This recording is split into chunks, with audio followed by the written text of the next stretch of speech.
Welcome to Reading on Headlines, where I read the tarot on news headlines. This is the place where tarot meets progressive politics, and I offer insights on the mess that is the world of politics and media. On today's episode, we're covering a little bit more of the war that is going on in Palestine, specifically about the West Bank. We're going to cover today. Then also, I want to do a little bit of an update on the election in Poland that I covered last week, and then we're also going to look at Donald Trump's fine. He's been fined for gag order violation. So that is what we're going to take a look at. So first, I am going to share the first headline here. This is Palestinians under attack by as Israeli settler violence surges in West Bank. There's so much that we could talk about when it comes to the war, and I want to do it justice, but I also feel I feel very sad about everything that is going on. And because there is so much to talk about, I feel like I can't do it all justice, especially because I'm covering it with tarot, and I actually want to add something to the conversation, add something useful instead of just covering it for the sake of covering it, because there are a lot of people who are doing that and are doing a really good job at informing. So, yeah, this is the article, and it's about how in West Bank, Israeli settlers that had already been going on, by the way, before the attack on October 7th. Israeli settlers are killing Palestinians. Um, I did read pretty much the entire article, and I definitely recommend you take a look at it as well, because it really shows that you can see here Israeli settlers are taking advantage by entering villages and expelling and even killing Palestinian civilians. So Palestinian civilians in West Bank are being forced out of their houses and just sort of exiled, I guess. And they have killed multiple people. I have heard numbers about how many Palestinians have been killed in West Bank, but I can't confirm that, so I'm not saying it. But this is just horrible. Here, this is a Palestinian saying, "We will stay here as long as there are thyme and olives," on a wall where a Palestinian was killed. And it's just really unsettling. Here you can see, if you're listening to the audio podcast, I do have the video podcast up on Spotify and YouTube, but you can also listen, because I'm telling you what is being shown here. A picture of masked Israeli settlers who are attacking Palestinian olive farmers, plural, in West Bank, and this was in 2020. So yeah, this has been going on for a very long time. And after the attack on October 7th, there have been even more outraged Israeli settlers that are doing this. I'm not sure if the violence necessarily is getting worse and worse, but it already had been bad before that. So, what I wanted to read on today, for this topic specifically, is it's hard, right? Because there's a lot that we factually already know that I literally don't need to read the tarot for. But I want, and I'm also going to do a message of support to Palestinians. But for now, I think what I want to do is, what will stop this violence from happening? I had another question as well. What do we need to know about these Israeli settlers in West Bank? But we already know. We already have the facts. I can pull the cards and confirm it, but I don't think that adds anything. But let's take a look at what will stop this violence from happening. We have the Nine of Pentacles, and this to me is about material. I guess in this case we can also see it as the land itself, because that is material, that is earth, and Pentacles is connected to earth. And the Nine of Pentacles is about material satisfaction. So it all comes down again to peace. And it sounds so simple, and I know that it's not, but that literally is the only way out here. To stop this violence is if the Israeli government condemns it from happening, from their Israeli government condemning the Israeli settlers from doing this to the Palestinians in West Bank, um, and to sort of find a way to be content, I guess, with the way that the land is being divided. And that is, again, much easier said than done, which is why it's so frustrated, right? Because here we have the King of Swords. This is what is going on. We have these leaders playing this strategic game, but it's not a game, because there are thousands of lives that are, and millions of lives that are in the game, quote unquote, that are being played with right now. And it's just really sad to see. And it definitely shows that what will stop this violence from happening, it's all from higher up. It's all from higher up, because these Israeli settlers are feeling so emboldened to do whatever the fuck they're doing because of what their government is saying and doing as well. And I want to be very clear that I am separating Israeli governments, Israeli settlers. I'm separating that from Jewish people because they're not the same. And I want to be very, very clear on that.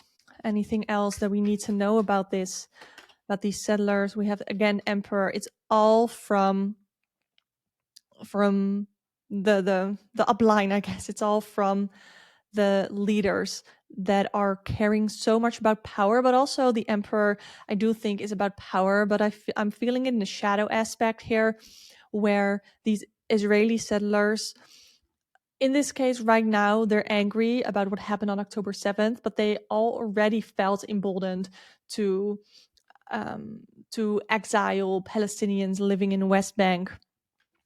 But they feel that they have the power to do so because there's nobody that's stopping them. And that is so disheartening for the Palestinians, but that is what is going on. They feel that they have the power. They're feeling so emboldened to do so because nobody is stopping them.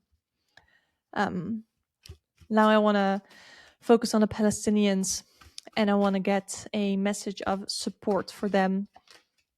Not necessarily that I think they're listening, but still, I think it's important to think about how we can support them as well.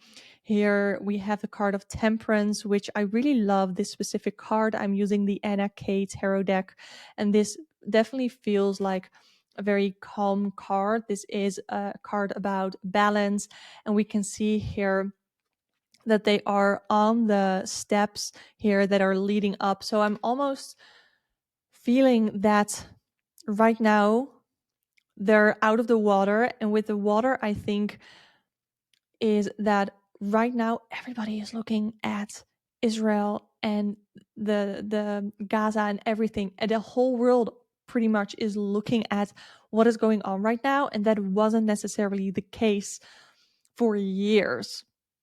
Like, everybody is looking at them now, and I feel like that is the first step.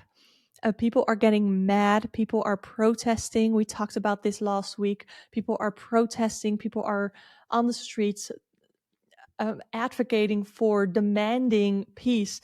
Also in Western countries, people are demanding that their government condemns what the Israeli government is doing and demands that freedom for the people in Gaza, freedom for the Palestinians. And I think this metaphor of being on the first step here, like we see in this card, I hope that it's a metaphor of being able to go up the stairs here towards bliss, I guess, where now that everybody is seeing what is going on, everybody is everybody's watching what is going on and is learning about what has been going on for decades. People are getting angry. People are, again, demanding peace. And I think this really goes to show that because it's being seen right now, this feels like the first step towards peace. There's still a long ass way to go, but at least we're out of the water here and onto the steps, onto dry land, able to go up the stairs and hopefully go to go towards move towards peace. I really fucking hope so. Okay, these readings are always very, very draining. So I'm not going to do a lot of topics and readings today. I'm getting a lot of goosebumps about this.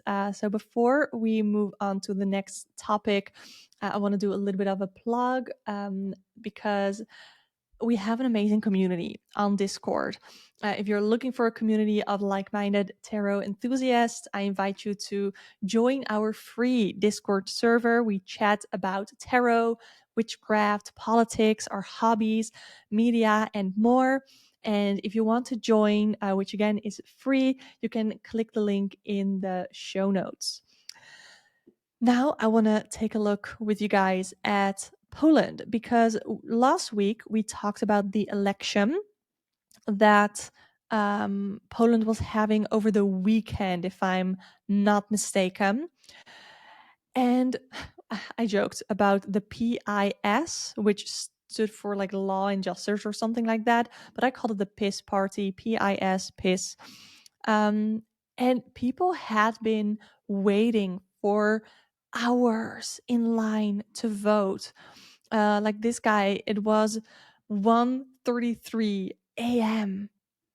on Monday when he dropped his voting slip into the ballot box. It's absolutely wild. But the people around this specific voting ballot box, the people living there were really nice, gave them blankets, hot tea, cookies. It really shows that, I know, it really shows empathy, it shows kindness, and that it's important that young people vote as well. Because I think here it was a quote, "We're building our future," and I think a lot of young people understood that. But there was also something really interesting about the amount of people that voted, especially the amount of young people that voted. And I think that's really encouraging to hear because oftentimes you hear that the youth isn't really interested in politics. And I'm not saying that that is deliberately done or done on purpose, but I don't know, when I was younger, I did find it interesting, but I didn't really know much about it. So I was on one hand apprehensive to vote when I was 18, and that was the first time that I could vote. But I also knew that it was super important. But it can be quite scary, especially my first time voting. I just voted near what I knew my parents voted until I learned more about it. And I am excited that I do see a lot of youth here in the Netherlands that are interested in politics. Anyway, polls show that 68.8% of voters aged under 29 turned out on Sunday. So that's almost 70%, which is a major surge from 46.4 at the last parliamentary election in 2019. And more young people cast their ballots this time than the over 60s, which is also highly unusual. And what at least this person in Poland said, what he thought was the main reason was that the civic coalition, which we talked about last week as well, just had a better message, I guess, that resonated with the youth. Because let's see, the major parties, both of them, didn't really pay attention to the youth vote during what they call an extremely negative election campaign. But the government claimed that, like the PIS party claimed that Civic Coalition would bring chaos, including unlimited migration, and called its leader a stooge of Europe. But then the leader of Civic coalition went on the attack too, painting PIS and its leader as a threat to democracy itself, which is a message that resonates with younger voters much better. So I'm not going to do necessarily a reading on this, but I just wanted to give an update because I think it's important when we look at these elections. And I did a reading on it. I literally don't remember what I said. I get reading amnesia where I do a reading and oftentimes I don't even remember what I said, what I read on. So now we're going to go on to the last topic, which is always fun. It's always fun. Donald Trump. He was fined for a blatant gag order violation.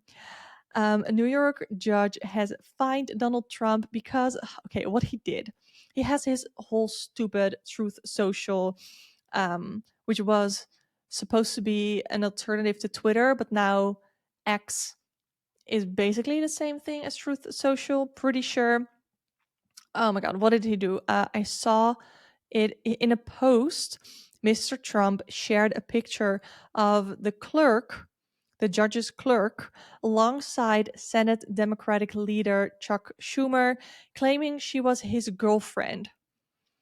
And that was a blatant gag order violation. Apparently, he has a gag order, yeah. Issued a gag order on former President Donald Trump on October 3rd. And look, what he had to pay was $5,000.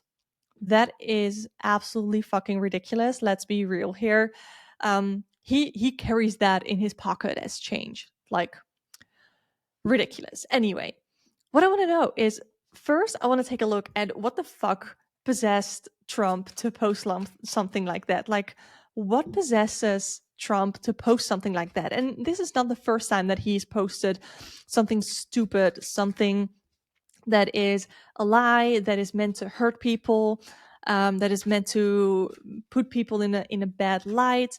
Like, what possesses him to do something like that? He just eight of rods.